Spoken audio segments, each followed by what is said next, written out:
What's going on, everybody? Seiji here, and today we're going to be talking about Gundam Game Fest.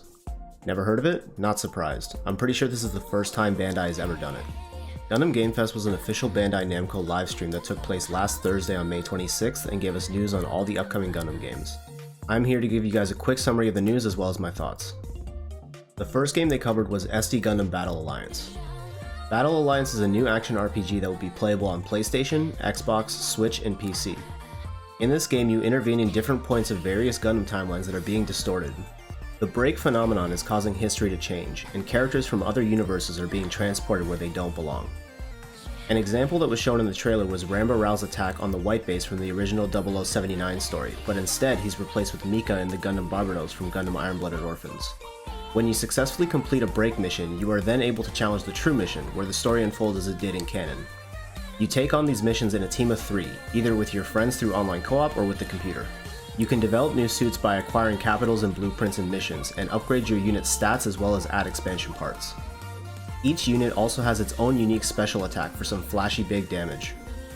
One thing I didn't expect was the reveal of a completely original Gundam design, Gundam Latreia, which is apparently the machine behind the break phenomenon. Overall, the game looks super fun. I love the amount of detail in the mobile suits, and the combat looks very fluid. I was already hyped for this game when it first got revealed, but after this trailer I pre-ordered it immediately.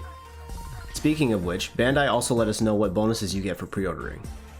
All pre-orders get access to a few bonuses immediately.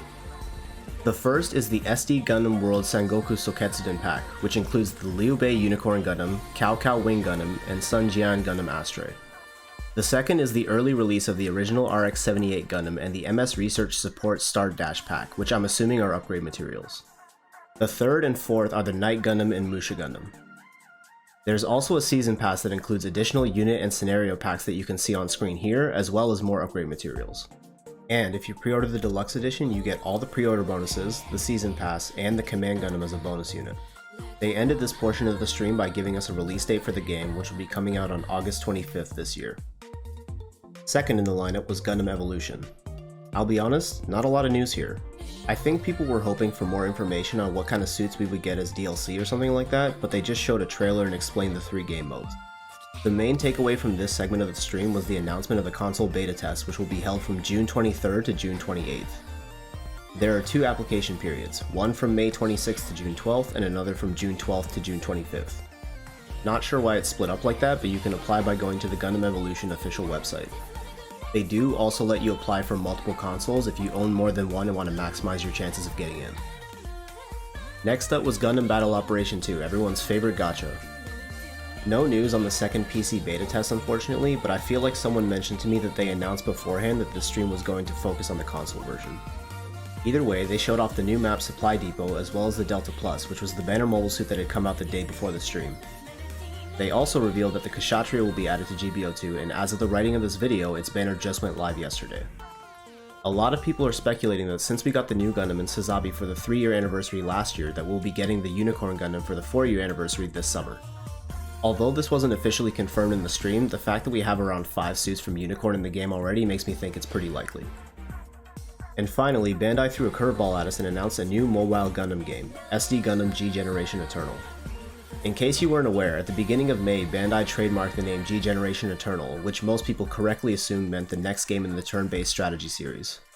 But I assumed it would be on console and PC, so I was really surprised when they announced it for mobile. Not only that, but the game includes both UC and AU titles, which haven't been in the same game for the last 2 iterations. What really impressed me was the quality of the battle animations, because they're clearly on the same level as Crossrays, which was the most recent game that came out on both PC and console.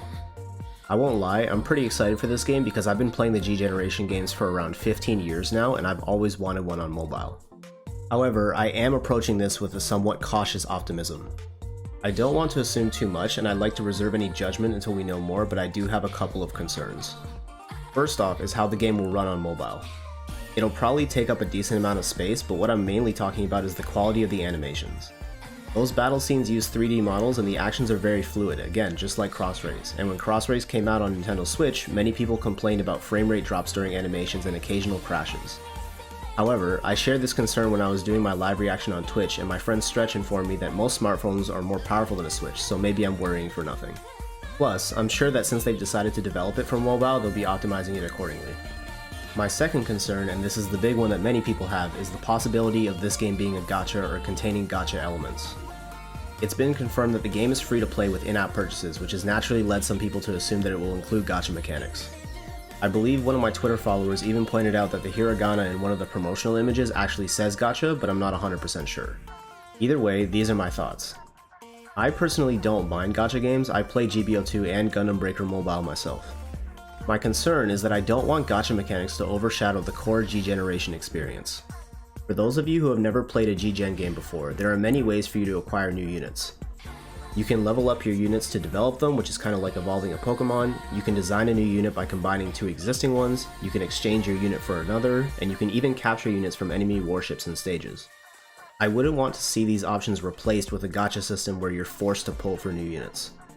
Thankfully, the website describes these classic methods that we've seen in previous games, so if the game is a gacha, I'm hoping for a healthy balance where you can acquire units traditionally and supplement that with gacha pills if you so choose.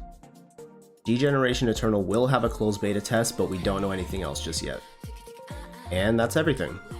I'm really glad that Bandai did this. I think promoting Gundam games this way is a great way to raise awareness and grow the brand outside of Japan, and I hope they continue to host Gundam Game Fest every single year. Let me know your thoughts down in the comments and what your favorite part of the stream was, and I will catch you guys next time.